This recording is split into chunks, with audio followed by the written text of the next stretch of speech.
type, is he? The ploughing plonker. Break me pearlies on this blasted pit-ridden tract.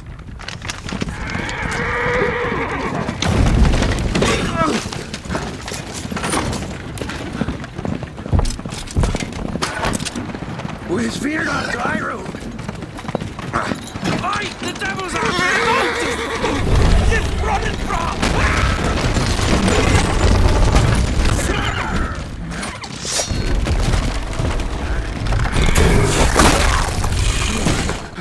Look out there, shield us.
Salt.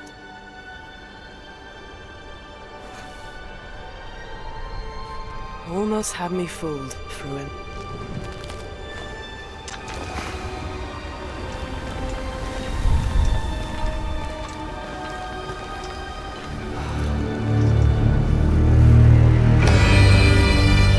This is a technological showcase set in the world of The Witcher 4. What you just saw and are going to see now is running on a standard PlayStation 5 at 60 FPS with ray tracing. So in the game, you'll be playing as Ciri, a professional monster slayer, a witcher. She explores the world and hunts down monsters for coin. The region we are in is called Kovir, and you'll get to explore it in the game. Right now, Ciri is investigating a monster, and after gathering new clues, she is heading back to a nearby village.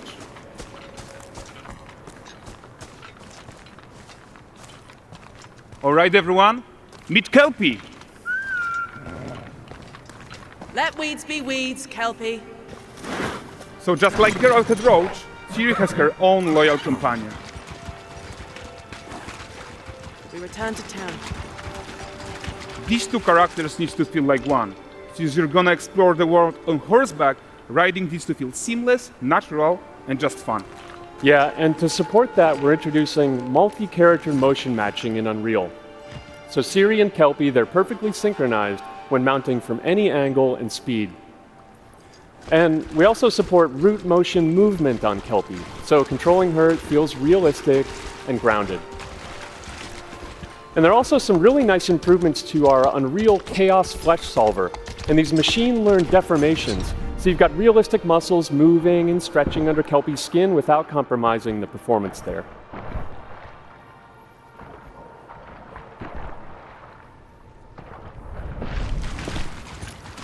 So let's leave Ciri behind for a second and talk about the world itself.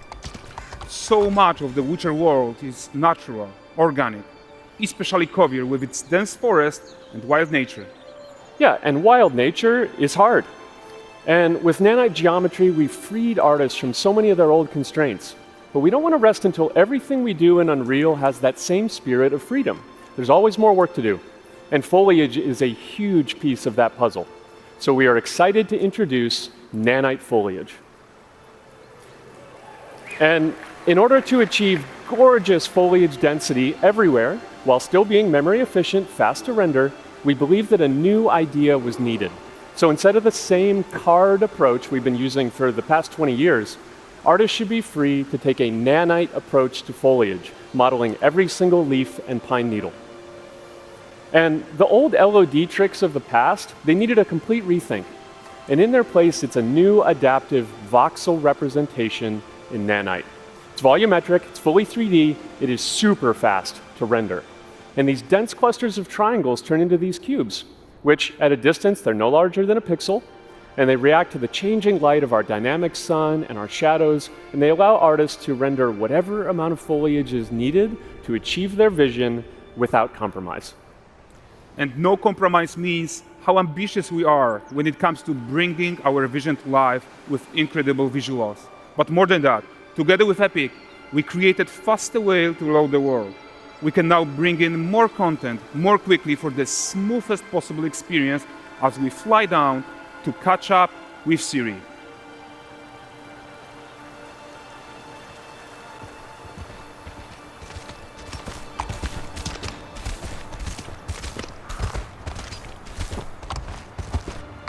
Welcome to Vrest. So Vrest is a port town, a hub for fishing, trade and mining. It's one of those places where you can meet shady characters or overhear gossip from other lands. It's also where Ciri took on her current contract. High-tech, let's leave Kelpie here and explore the marketplace and food.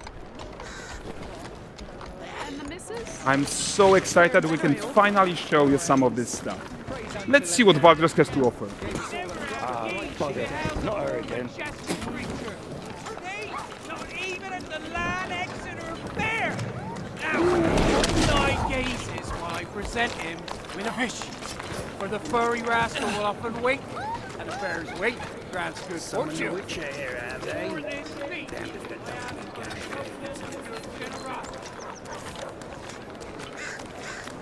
Pardon. Guys, notice how responsive the world is. Character actions directly affect what happens around you, sometimes even setting off chain reactions. Everything is working together.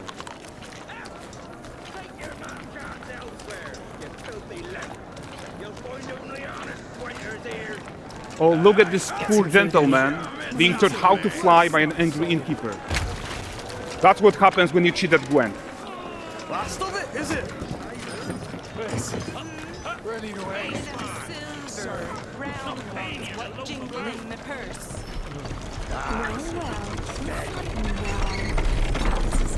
Okay, so this is the guy who gave the Spirit quest his own. Like you probably suspect, he has his own agenda in all of this. You off your tits again, Wilfred. Get your ass up.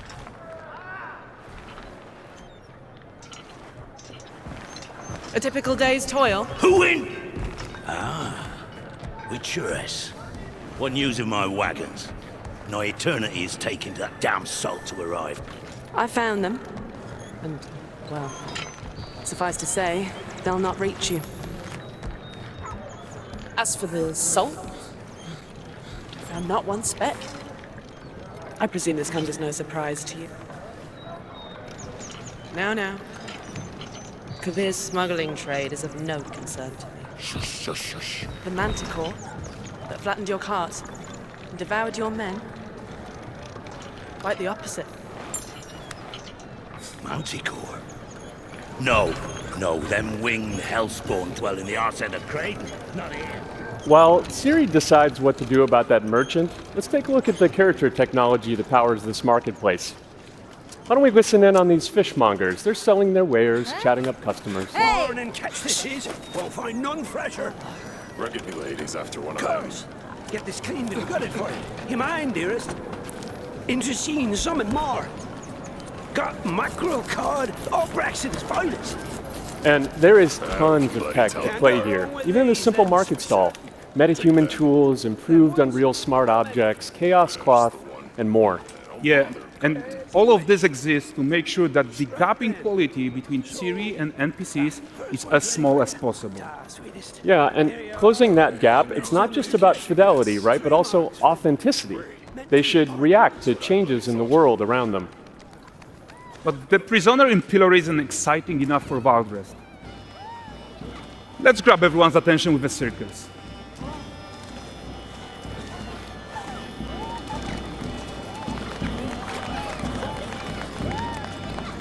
But the great performance deserves a huge crowd though. Let's crank it up.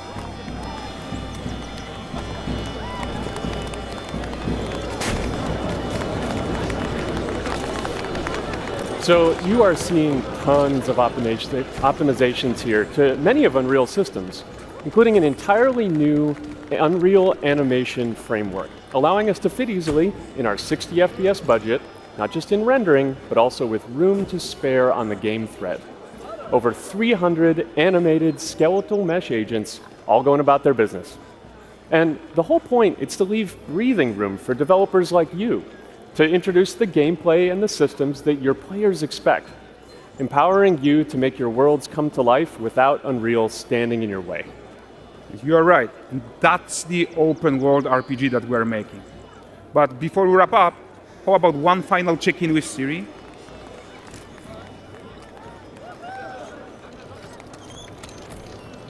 We are making this game to be the most immersive and ambitious open world Witcher game ever. And we are making this a reality thanks to our work on Unreal with the team at Epic. I think what we are doing together is going to bring in a new generation of open world RPGs, and I'm so proud of what we accomplished so far. We are too. So we're almost done, but before we go, here's a small gift for all Witcher fans. A first look at Lanexeter.